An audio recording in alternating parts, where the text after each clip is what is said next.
are again present here today for the Preventive Conference for Civil Works under invitation to bid number 2024-019, which is a quick contract. We are live via YouTube in compliance to Department Order number 06, series of 2024, which direct us to stream activities like this for accountability and transparency of procurement processes. Before we proceed, may I request the Secretariat to please acknowledge those who are present here today. Thank you, Mr. Chair. Good morning, everyone. Good morning. Our attendees for today's activity, 3-week conference for Civil Works for 2nd District Engineering Office. We have here the back members, starting with our chairperson, Engineer Edwin M. Cook. Present. Vice Chairperson, Engineer Lorna Girdin. Present. Regular member, Engineer Leslie T. Gudito. Present. Professional members, we have Engineer Jeffrey C. Salmon. Present. And Engineer Arthur Noel Aylor. Present. From the back secretariat, we have here the OIC head, Engineer Dean Paul G. Icadinos. Present. Back secretariat member, we have Ms. Gertie T. Vigorde. Present. From the back DPWH, headed by Engineer Jesse M. Eliseo. Present. From the planning and design section, we have Engineer City Faye Aiko. Present. And we would also like to acknowledge our viewers via YouTube. Good morning and welcome. That will be all, Mr. Chair. Okay, thank you. And since with majority of back members present, I hereby declare a quorum and call this meeting in order. We have present agenda for this activity. 1A, basic contract data. 1B, requirements of bidding documents. 1C, documents to be submitted by the bidders. 1D, criteria and procedure for eligibility check. 2, questions, comments from bidders and replies of BAC and other representatives of procuring entity. 3, other matters, to strike policy against violation of section 69.1.I of the AR of RE 9184, and 4, summary of proceedings including supplemental bid bulletin to be issued. Any motion to adopt this agenda? I move to adopt the present agenda. I second the motion. It has been moved by Engineer Lorna Rubin and seconded by Engineer Arthur Noel. And with no objection, the motion to adopt this agenda is hereby approved. We have a first in order in business is the explanation of basic contract data, including contract description, ABC, and duration. And this will be presented to us by Engineer CTP Aiko from the Planning and Design section. Thank you, Mr. Chair. So, good morning, everyone. Good morning. There are 3 projects under invitation to bid 2024-019. For the first project, name of contract, Preventive Maintenance of Road, Asphalt Overlay, Montevista, Compostela, Mati Boundary Road, kilometer 1428 plus 000 to kilometer 1432 plus 70, kilometer 1432 plus 215 to kilometer 1434 plus 000, kilometer 1478 plus 794 to kilometer 1479 plus 555, kilometer 1479 plus 588 to kilometer 1481 plus 62.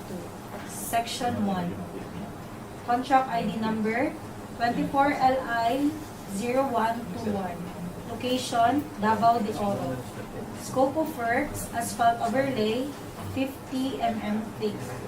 Lane 1, Lane 2, Lane 3, and Lane 4 for kilometer 1428 plus 000 to kilometer 1428 plus 338 as per RBIA. Lane 1 and Lane 4 for kilometer 1428 plus 338 to kilometer 1428 plus 542 as per RBIA. Lane 1, Lane 2, and Lane 3 and Lane 4 for kilometer 1428 plus 542 to kilometer 1429 plus 923 as per RBIA. Lane 1 and Lane 4 for kilometer 1429 plus 923 to kilometer 1432 plus 070 as per RBIA. Also, Lane 1 and Lane 4 for kilometer 1432 plus 215 to kilometer 1434 plus 000 as per RBA. Lane 2 and Lane 3 for kilometer 1478 plus 794 to kilometer 1479 plus P55 as per RBA. Lane 1 and Lane 2 for kilometer 1479 plus 355 to kilometer 1479 plus 555 as per RBA. Also, Lane 1 and Lane 2 for kilometer 1479 plus 588 to kilometer 1479 plus 688 as per RBA. Lane 2 and Lane 3 for kilometer 1479 plus 688 to kilometer 1480 plus 062 as per RBA. Kilometer 1428 plus 000 to kilometer 1428 plus 338.10 with a total length of 338.10 meters as per plan, section 1. Kilometer 1428 plus 338.10 to kilometer 1428 plus 541.70 with a total length of 203.60 meters as per plan, section 1.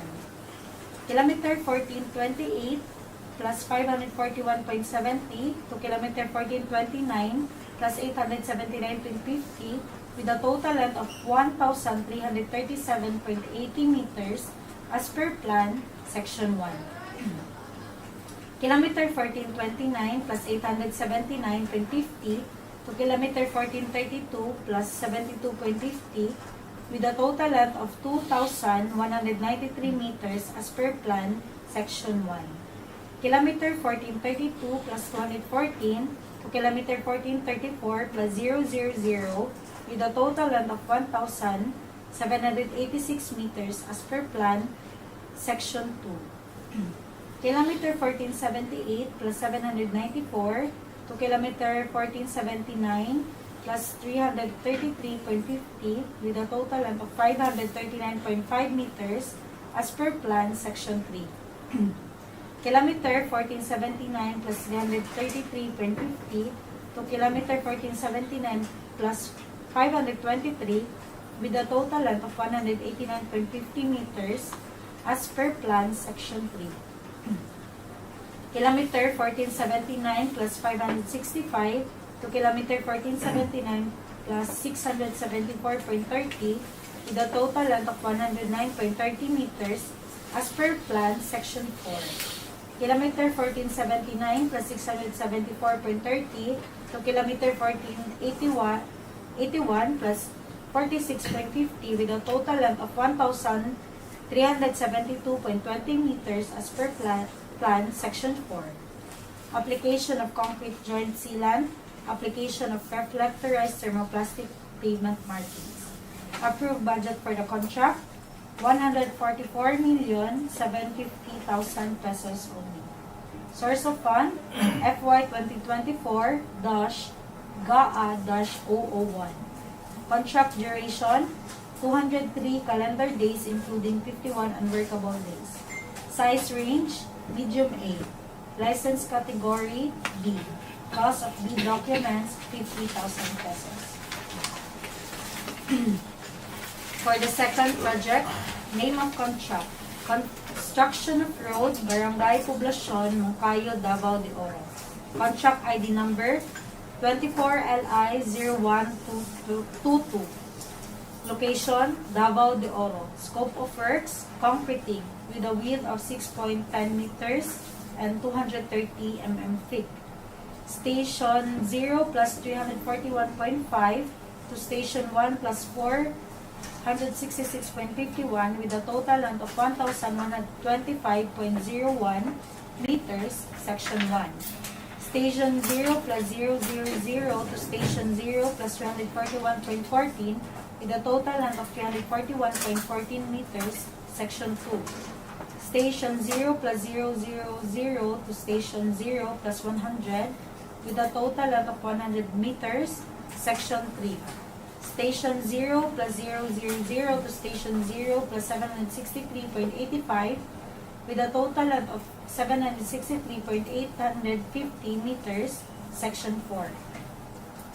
Paved shoulder, 150 mm thick.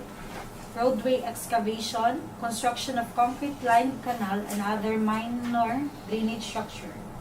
hand-laid rock embankment, construction of slope protection, grouted riprap, application of reflectorized thermoplastic pavement markings. Approved budget for the contract, 48,250,000 pesos only. Source of fund, FY 2024-GAA-CSSP-CPAC. Contract duration, 179 calendar days, including 46 unworkable days. Size range, medium A. License category, B. Cost of bid documents, 25,000 pesos. For the last project, name of contract, construction of road, Barangay Rizal to Barangay Baylo, Monkayo, Davao de Oro. Contract ID number, 24LI0123. Location, Davao de Oro. Scope of works, concrete lane, with a width of 6.10 meters and a thickness of 230 mm. Station 1 plus 850 to station 6 plus 350 with a total length of 4,500 meters. Paved shoulder, 150 mm thick. Roadway excavation, construction of slope protection, grouted riprap, construction of concrete line canal and other minor drainage structure. Application of reflectorized thermoplastic pavement marking and installation of metal guardrail, including concrete post. Approved budget for the contract, 144,750,000 pesos only. Source of fund, FY 2024-GAA-CSSP-CPAC. Contract duration, 393 calendar days, including 99 unworkable days. Size range, medium A, license category B, and cost of bid documents, 50,000 pesos. That's all, Mr. Chair. Thank you for the explanation of the projects to be procured by interested bidders. Next in the order of business is the requirements of bidding documents, and which will be discussed to us by Engineer David Paul Calinas. Good morning, everyone. To participate and qualify in our procurement activity, interested bidders are encouraged to read the following documents. 1. Instruction to bidders. 2. Bid data sheet. 3. General conditions of the contract. 4. Special conditions of the contract. 5. Bill of quantities. 6. Drawings and specifications. 7. Securities and other forms as may be required for the contract.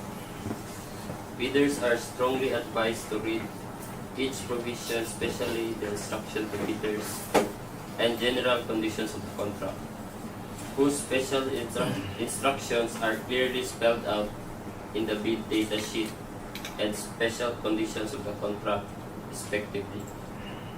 Bidders are also encouraged to check the bill of quantities so that your bid will be responsive to the requirements set forth in the bidding documents. These documents can be downloaded free of charge from the PhilJEBs and DPWH websites. Interested bidders shall pay the applicable amount for the bidding documents not later than the submission of your bids. That's all, Mr. Chair. Thank you. Thank you for discussing these documents. Next in the order of business is the documents to be submitted by the bidders, and this will be discussed to us by Monkayo Ricardi. Thank you, sir. Good morning, everyone. Good morning. Good morning to our prospective viewers watching us. The following documents should be submitted by the interested bidders and to be included in their bids. The technical component of the bid, which includes the PhilJEB certificate, if not enrolled in the CWA, pickup license and registration, statement of all ongoing government and private contracts, SLCC, NFCC computation, and statement of total asset and liabilities, joint venture agreement if applicable. If already enrolled in the CWR, eligibility documents to be updated, if any, the bid security, the project requirements such as the organizational chart for the contract, list of contractors' key personnel, list of major equipment owned or leased, and the omnibus horn statement in the prescribed format in accordance with the GPPB Resolution 16-2020. For the financial component of the bid form, bid prices in the bill of quantities, detailed estimates including a summary sheet indicating the unit prices of construction materials, labor rates, and equipment rentals used in the coming up of the bid, and the cash flow by quarter. Please be reminded that the following documents, the omnibus horn statement, bid form, bid securing declaration, if you opt to use this type of bid security, should be in the standard format as per guidelines of the GPPB Resolution number 16-2020.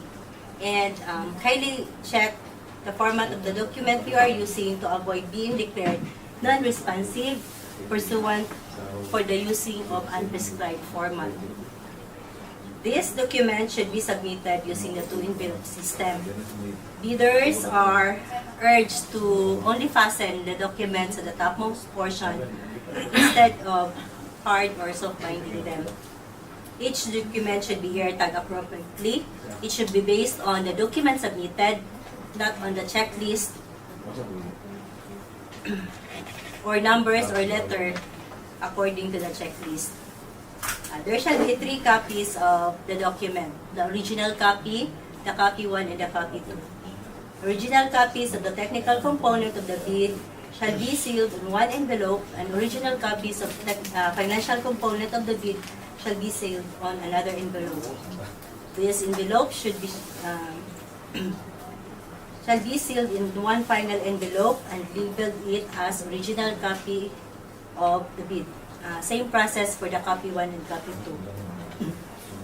Lastly, the original copy, copies 1 and 2 of the bid, shall be sealed on one final envelope and labeled it appropriately as instructed in the bidding documents. Bidders are urged to read Section 21, page 40 of the instruction to bidders to fully understand the markings and the sealings of the document. Submit your bid personally here at the office on or before July 9, 2024, before 10 a.m. Late bids will not be accepted. You have also the option to submit your bids electronically. The preparation of the financial and technical component of the bids are outlined on Department Order number 87, series of 2020. The sealings and markings of the bid is also outlined in the DEO, and is also reiterated in the bid data sheet.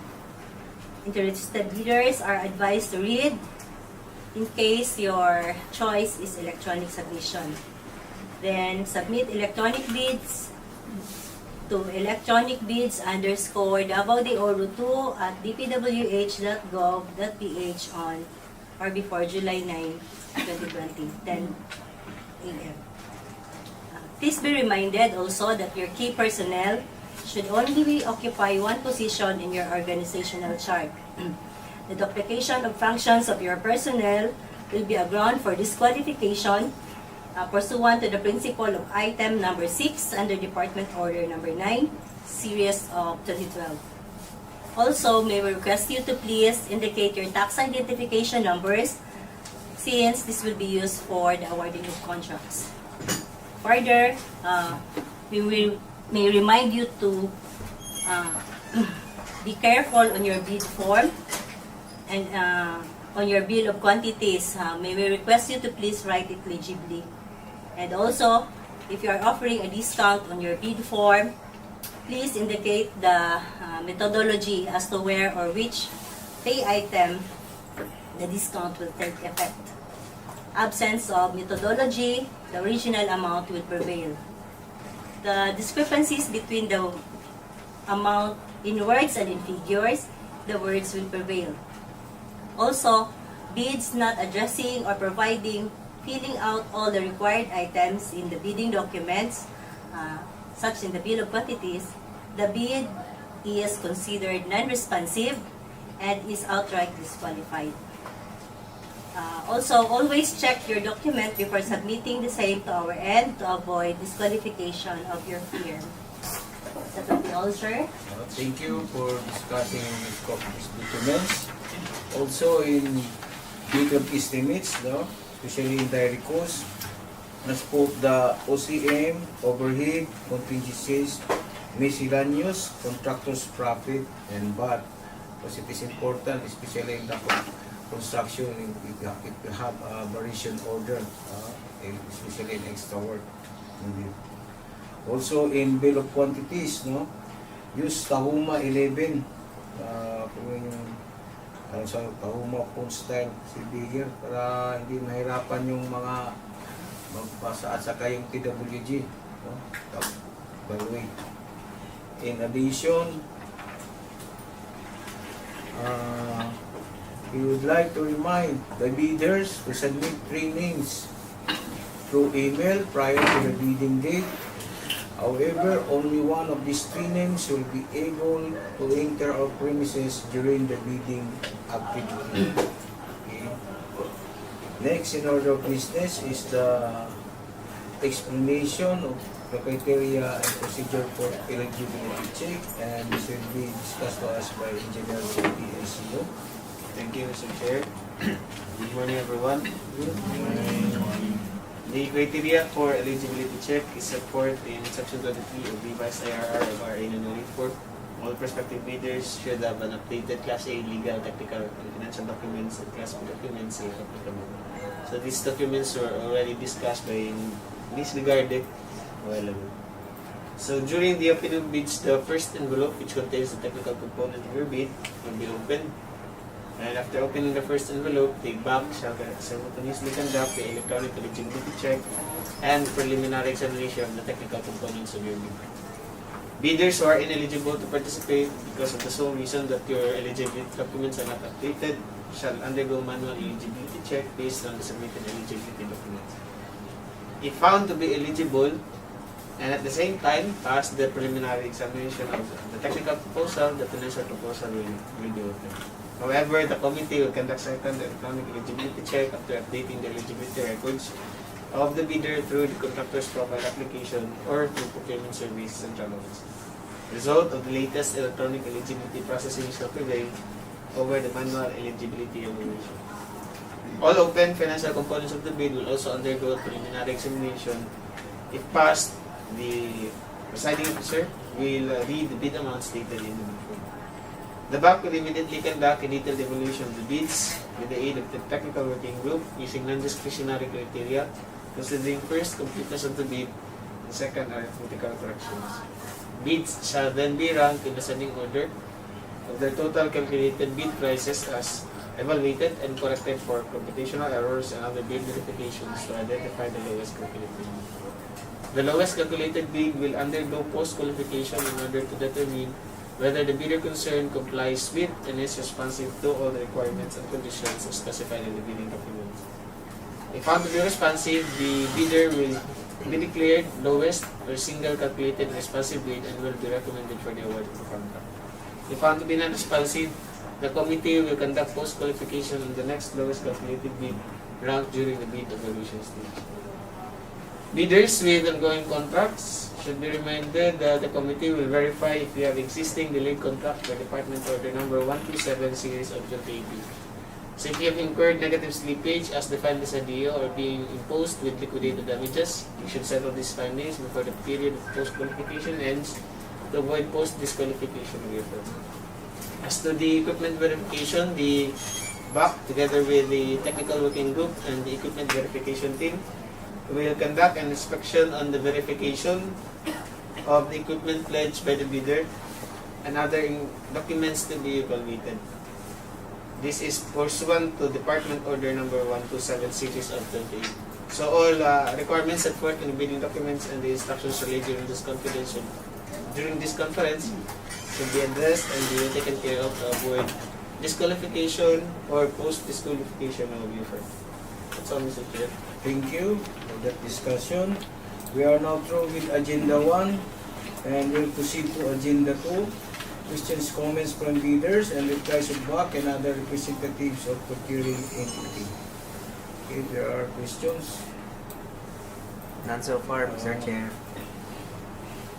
If there are no questions, we'll proceed to Agenda 3, the other matters. Prescribed policy against violation of Section 69.1.R of IRR of RE 9184. And this will be presented to us by Engineer Budito. Thank you, Mr. Chair. Good morning, everyone. Good morning. In order to establish a fair and transparent system for managing offenses committed by leaders in the procurement of infrastructure, goods, and consulting services projects through public bidding, the Department of Public Works and Highways hereby introduces an updated three-strike policy. This policy is aimed at enforcing adherence to the procurement guidelines stipulated under Section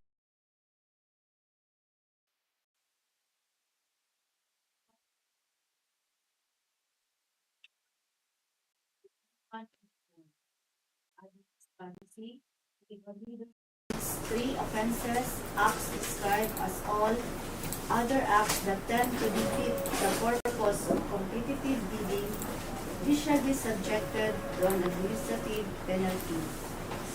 These offenses, acts are further classified into three major categories as enumerated below. As per Department Order 28, Series of 2024, the classification of offenses that triggers the three-strike policy and exemptions. 1. Withdrawal from the bidding process, submission of non-participation letter, or failure to submit a bid after purchasing the bid documents. However, the Bids and Awards Committee recognizes certain valid reasons for these actions. If upon computation prior to bid submission, the bidder determines that their proposed bid price will exceed the approved budget for the contract. To substantiate this, the bidder must provide evidence. Acceptable proof includes, but is not limited to, a detailed budget estimation on a market price report. Number 2, submission of late bids without a valid reasons as determined by the BAC. Exceptions will be considered under extraordinary circumstances, such as force majeure. This refers to unexpected and unavoidable external events that impede or prevent a bidder from timely bid submission as defined in Article 1174 of the Philippine Civil Code. Number 3, submission of patently insufficient bid. A patently insufficient bid refers to a bid that fails to include or comply with certain mandatory requirements. The determination of whether a bidder committed such an offense will occur as outlined below. A. During eligibility screening and or shortlisting, submission of an expired certificate of Philippine Government Electronic Procurement System, registration or a certificate of Belgium's certification containing expired Class A legal and financial documents as determined during the eligibility screening. Failure to include certificate of employment, contract agreement among permanent personnel and staff of the firm, and curriculum vitae in the application for eligibility. B. During bid evaluation. Failure to submit required bid forms as outlined in Annex C, detailing the complete list of required bid forms. Submission of incomplete, insufficient, or defective documents due to the non-inclusion and or omission of mandatory provisions and statements for the required bid forms as per Annex C, outlining the mandatory provisions of required forms. Submission of an unauthorized bid securing declaration, an an omnibus sworn statement and joint venture agreement, or statement from all the potential joint venture partners, with the exception during the declaration of state of calamity or implementation of community quarantine or similar restriction declared or being implemented either in the locality of the procuring entity or of the bidder. Submission of the bid form, price schedules, bid securing declaration, omnibus sworn statement, and joint venture agreement without the name, legal capacity, and signature of the bidder or its authorized representative. Then, nomination of key personnel of a profession different from what is required by the bidding documents. Failure to submit proof of ownership, lease, or purchase agreement of pledged equipment. Failure to submit the required certification of key personnel as per Department Order Number 9, Series of 2012. Failure to comply with the required minimum number of paid personnel and equipment as stated in the bidding documents. Letter C, during post-qualification. Participation in bidding for infrastructure projects by a bidder whose allowable range of contracts cost, as indicated on the PCAB license, does not match with the specific requirements of the infrastructure projects being bid for in terms of category, classification, and size ranges. Next, the enforcement and penalties. If a bidder commits any of the three major offenses, acts listed above 3 times within a year, starting from the approval date of the resolution recommending the imposition of strike 1, first warning, which is counted as day 1, through day 365, and if these 3 offenses are of a similar or identical nature, it will trigger the enforcement of the stipulated administrative penalty. Suspension from participating in all DPWH procurement activities and entering into a contract with any DPWS procuring entity. Subsequently, as per the procedure outlined in Annex A, this may result in the blacklisting of the suspended bidder, thereby disqualifying the bidder from participating in any government procurement activities for a period of 1 year. In conjunction with blacklisting, the bidder will also face bid security forfeiture and must comply with the enforcement of the bid securing declarations conditions. In more severe instances, when a bidder commits another set of 3 similar offenses or more than 2 sets of 3 similar offenses, instances where more than 6 similar offenses occur within the said 1 year time frame, the bidder will be subjected to an increased penalty resulting in blacklisting for a period of 2 years. The effective duration for the penalty of either 1 or 2 years applicable will be clearly stipulated in the blacklisting order, with the provision that the duration of blacklisting shall not exceed a maximum period of 2 years commencing on the date the blacklisting order is approved and issued by the Secretary. That's all, Mr. Chair. Okay, thank you. Okay, therefore, prospective bidders, so, be careful with instruction, understand, and comply to avoid the 3-strike policy. We will now proceed to the last agenda, summary of proceedings, including supplemental bid bulletins to be issued, and this will be presented to us by Engineer Rona Rubin. Thank you, Mr. Chair. Good noon, everyone. All the needed information were discussed and explained by the resource person.